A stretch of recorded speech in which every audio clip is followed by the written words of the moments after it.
My eyes are getting worse. Even after all this carrot juice, I'm still feeling.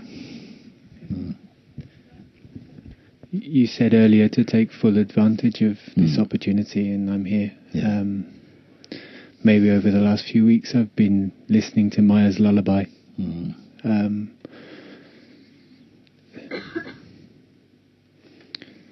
I have no question other than that.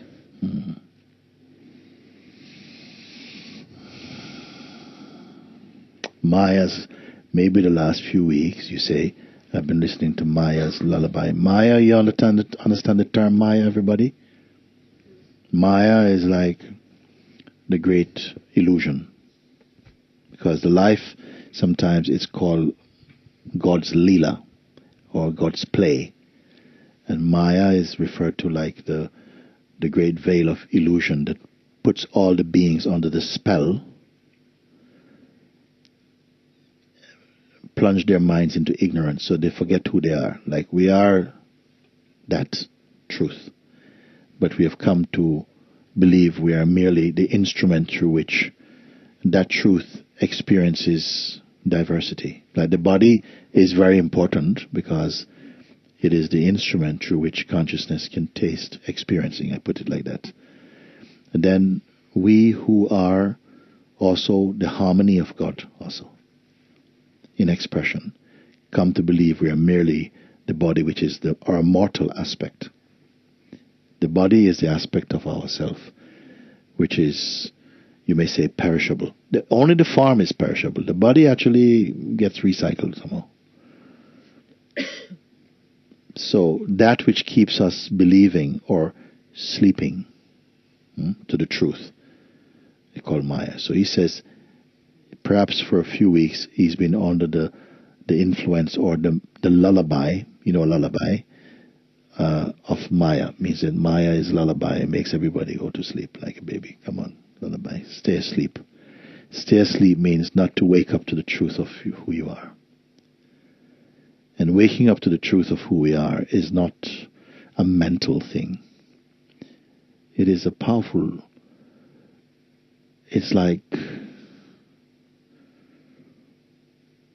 you know the story of Lazarus in the Bible, anybody? It says that Lazarus and he had two sisters, Mary and Martha, and all of them were friends of Jesus. It is reported like that they were friends of Jesus, but they were also his disciples, no? And it said that Jesus was traveling in another place away from his usual place, Capernaum or someplace. And Lazarus became very ill, and his sisters sent a message to Jesus to say, please come, the one you love is sick and dying, please come. But for some reason Jesus didn't go back. He continued staying where he was. Then when he chose to go back to visit, to see Lazarus, Lazarus already passed away, right? And this is in Jerusalem, or I don't know if it's in Jerusalem where this was anyway, in Palestine someplace. And so heat, very hot time. So then the body was already entombed. And when Jesus came back, the sisters saw him and they ran towards him and fell at his feet and said, Lord, our brother passed away. He's already passed away. And Jesus said to them, he will rise again. And the sister said, yes, but that's at the day of resurrection, we know. But he says, no. And then it said, the shortest sentence in the Bible, it said, Jesus wept. That he was moved, deeply touched. And then somehow being filled with the Spirit of God, he asked the sister, please take me to where he's buried. And she said, but now his body's been in the tomb for a while now, and it stinks, He says, never mind, take me there. He went there, and then he asked him to remove the stone because the stone was covering the place, and they removed the stone. And he said, Lazarus. He called out, Lazarus, come out. Now, in that moment, they must have been thinking, what are you doing? You're crazy. The man is dead. Lazarus, come out. And suddenly from in the shadowy place, this figure appeared out of there.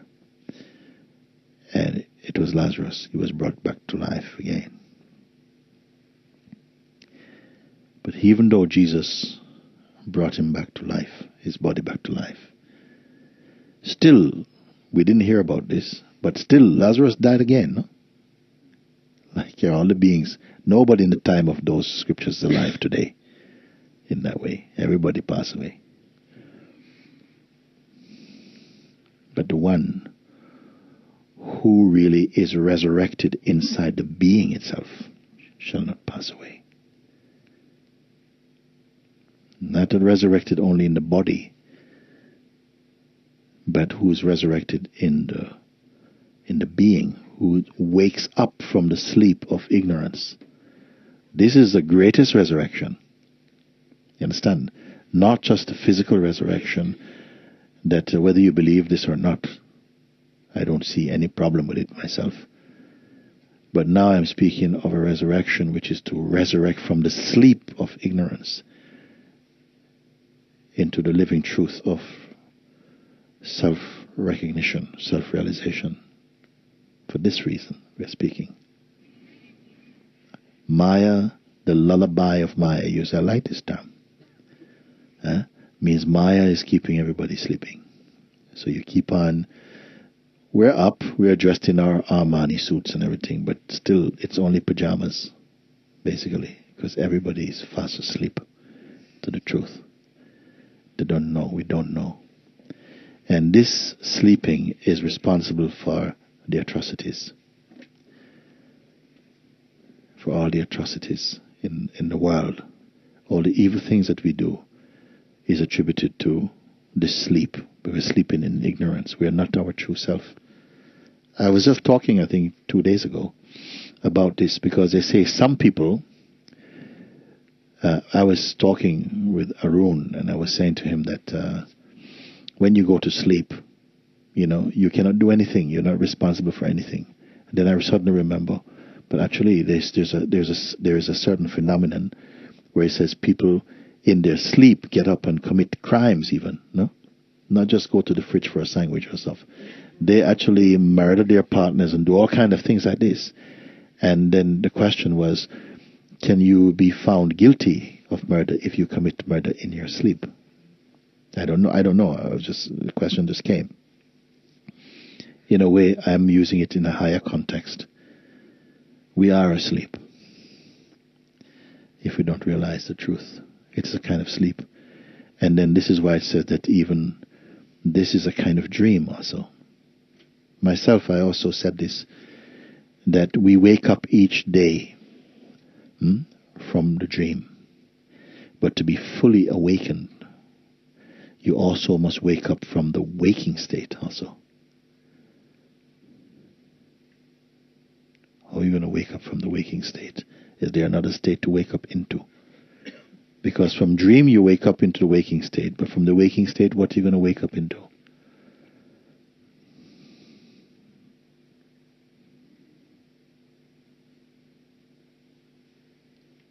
The mighty one that dwells within. But yet, sometimes I don't move from that place. Is what?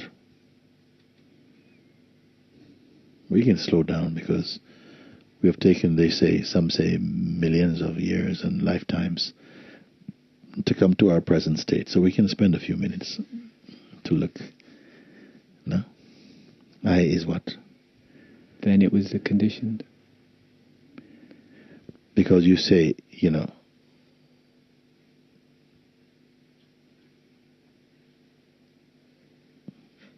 the conditioned identity, the conditioned sense of myself is moving in this dream world still, or something like that.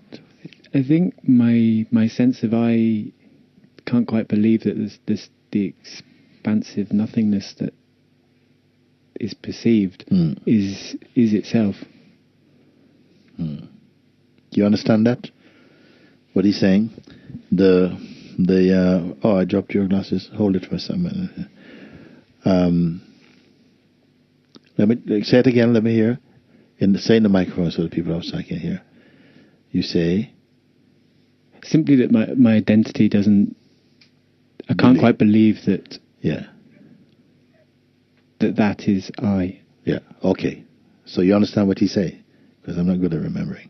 But translating maybe. Okay. So, is there a need? Because if you say my conditioned identity cannot quite believe that this, which obviously you must have experienced somehow, it must be your experience, that this can be it. No?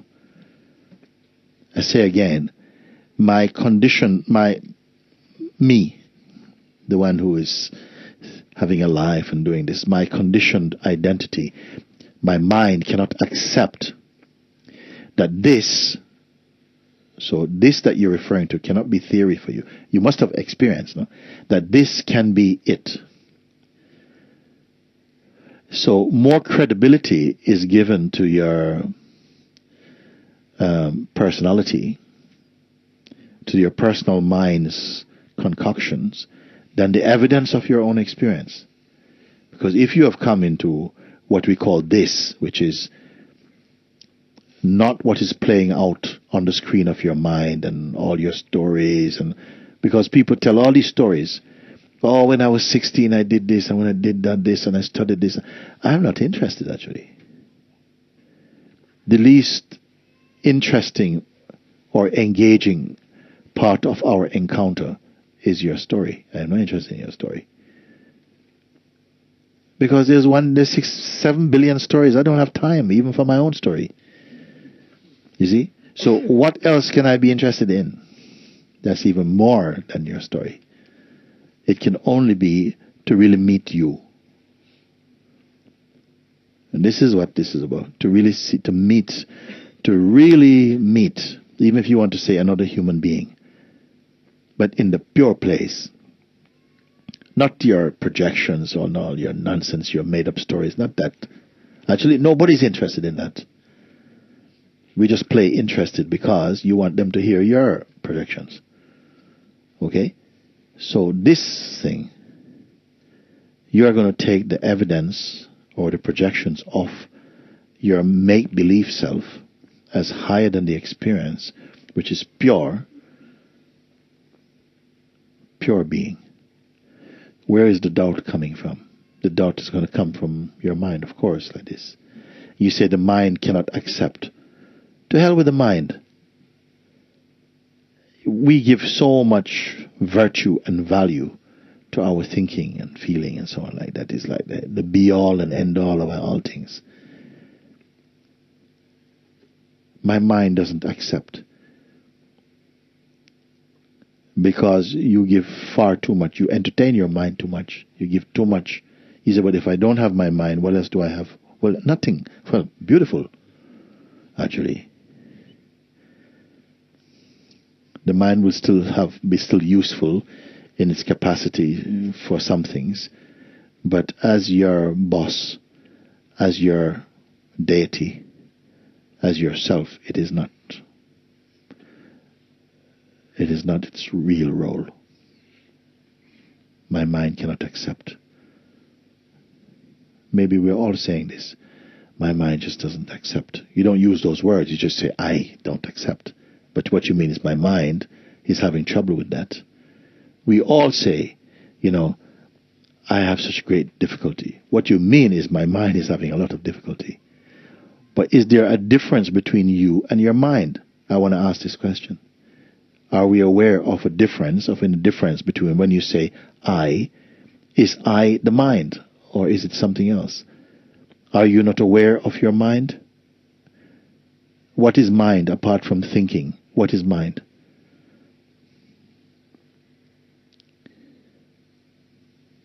Well, these are I would think fundamental knowledge, basic knowledge for all human beings should have. You are the one witnessing your mind. You can live without your mind in that way. Your mind cannot live without you.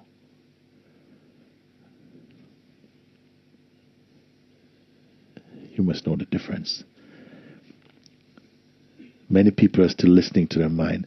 How many times your mind has lied and cheated and create pure havoc, but still you're holding the hand, buying a ring for the finger of the mind. And now you say, oh yes, my mind finds it difficult to accept. So it must be a very trustworthy mind in order to have such respect.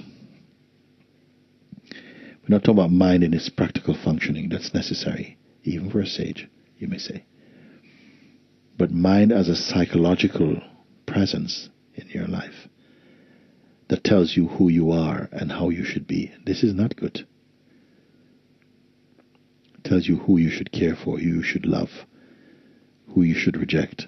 Don't listen to that. That's the serpent's voice. Then the mind is the serpent, actually. And if you keep on accepting its voice, what will happen? You become more and more confused. You're not able to stand in the authority of your own experience. You're always dipping everything that happened into the mind to take the color of the mind. Every time. In fact, we create our mind. We create a bad mind or a good mind. We create that. But we don't have to take responsibility for that. We say, oh, it's the mind. No, it's your mind. Actually, the mind doesn't belong to anybody. It's like the air. It doesn't belong to anybody. But when you breathe it in, you say, it's my breath. You breathe it out, is it your breath? Can you find your breath? No, it's not there. Mind also doesn't belong to anybody. Why it belongs to you? Because certain kind of thoughts come and you're engaged with those thoughts. And then they kind of keep coming back for food. And so you create a kind of relationship with certain kind of thoughts. And then you say you becomes part of your kingdom. It's just like that. Again, mind in its practical functions to do the things that you need to do. No problem. It doesn't leave any psychological footprints. But mind in the aspect of the self, especially when you forget who you are and so on, then it will be a demon. It can be a demon for you.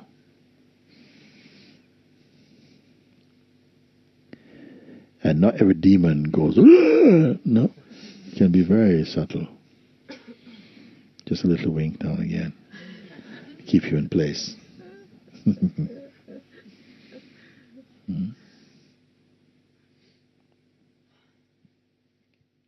you.